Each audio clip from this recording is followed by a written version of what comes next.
Welcome into the show tonight. I am Brian Keating alongside Hannah Hoover. It is time for Crashing the Boards. Just a little more enthusiasm, please. I mean, you're ready to go. Look, man, it was a big-time weekend here at Channel 5. We had the pregame show, talked a whole bunch about Oklahoma and Tennessee. Got to play the game. What a win for OU. We'll get into all of that. We'll talk about Oklahoma State, who, oh, by the way, I think played their best football game certainly in a couple of months yesterday. Much improved. And history made tonight for the Oklahoma City Thunder. But, of course, we got to start right here in Knoxville, Tennessee, in front of 100,000 people who all they got to see was R. Mason Thomas get up and pick it up and stiff arm and go, big fella, go! R. Mason Thomas, play of the night. Now, he got banged up and didn't come back, but who? I mean, you put that one on your highlight tape. I'll take the bum hammy to score like that. Speaking of hammies, what a kick! The kicker. Send down from 55, you bet. OU wins it. 33-27, the biggest win for Brent Venables as the head coach at Oklahoma. We have everything that we need to win every game here in the fourth quarter of our season. And a team that found a way to overcome a lot of things here tonight. And winning on the road in the SEC went probably right according to script. According to script, they wanted to go to Knoxville, Tennessee and come back with a win. They did exactly that. What did you think of Oklahoma last night? And look, that's the biggest win for Brent Venables as the head coach.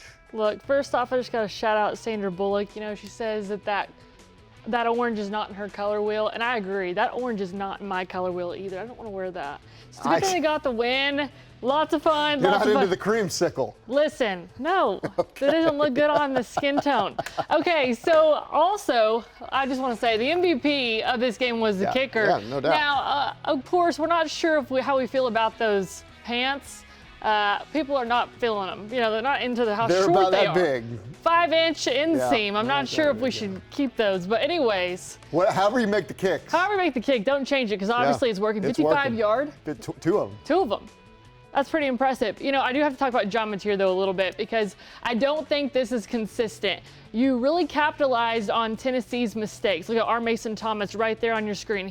The defense is really what got them in this game to start, the momentum. Borrow your pen. Yeah, you go ahead. We're having pen problems. It's okay. It's okay. Live TV. Yeah, live TV. Make sure you write that down. Yeah, I will. Okay. But the defense really got them in this game. Obviously, the kicking was what kept them in it, and they won because of that kick, 33-27. So I think when you look at this game, you have to say moving forward, got to have more offensive production. But Xavier Robinson, the running back, was really great. He had a running touchdown and over 100 yards. So all three phases helped each other out, Brian. It was complementary football. I think if you're a football coach, and this is what Brent's going to talk about, in the days and after the game, it's complementary football. It's how you win.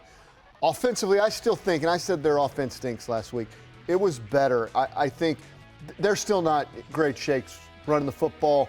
Mateer in the passing game, kind of up and down, but the defense is so good. I mean, the defense absolutely wrecked the game. Yeah. In every single way. It saved them in the first half where Tennessee's going up and down the field, and it kind of looked like, Tennessee's going to run away and hide. Yeah. Touchdown, first drive of the game, it's 7-0. They get the ball back. It looks like they're going to go down and score again. And then the big sack, R. Mason Thomas, what a play. I mean, it's one of the best plays on defense you're ever going to see.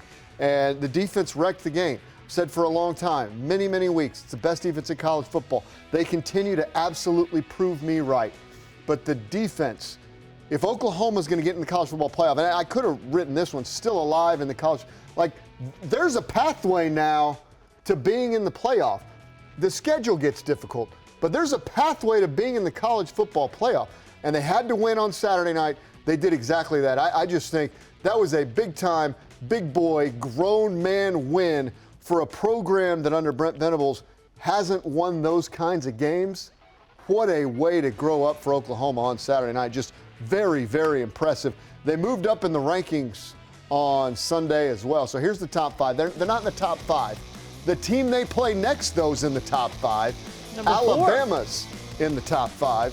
So that's what's next for Oklahoma. But OU moves up to to number 11 in college football. I just thought I could not be more impressed with Oklahoma and what they've got a chance to moving forward as far as the football playoff and the eliminator and all those things. Let's talk about the last 3 games for OU, because this is a bye week. Put up that graphic as well. The last 3 games for Oklahoma, the very difficult. The pathway is you have to win them all. But they look more winnable now than maybe they did a week ago. The next one's the Most toughest definitely, one. The yeah. next one's the toughest one. Then you finish up with Missouri and LSU. We got about a minute and a half to go. What do you think about just Oklahoma?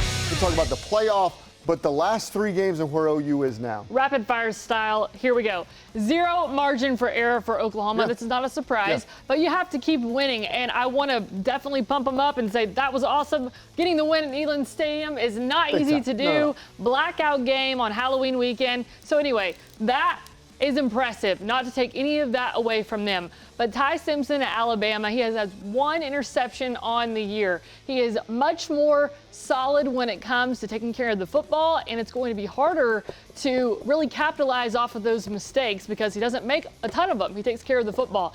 That being said, I think that Oklahoma's defense, like you, is one of the best, and if they can get pressure on the quarterback and make him uncomfortable, look, maybe we have a little bit of a repeat, but it's going to be very difficult again this week or in 2 weeks. In 2 weeks, they get the bye week, and Yeah. I look, that's an advantage for Oklahoma. Definitely. To get a bye week, to rest up, to really game plan for Alabama. But I think it's simple. The defense, we know what they are.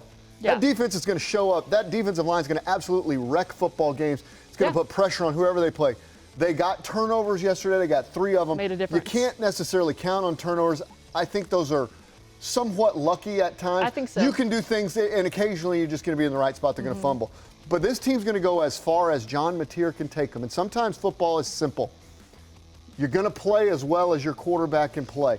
I thought Oklahoma did a couple of things really well yesterday. Passing game's still a work in progress. Big plays in the passing game still a work in progress. They used John Mateer in the running game very effectively. He had 80 yards on the ground, about 150 yards throwing the football. But they're going to have to put him out there. He's an excellent runner. That's what he does best. It is what he does best. He's an excellent runner. They're going as far as John Mateer can take them. But of those last 3 games, they look more winnable today Much than more they optimistic. did a week ago.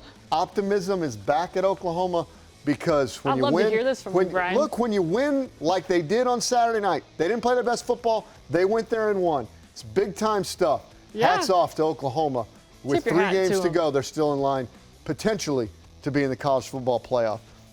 Stay with us here on Crashing the Boards. Plenty more to come. We got to talk about OSU. Let's Played do their it. best football game in a while. Okay. And again, history made at Paycom tonight.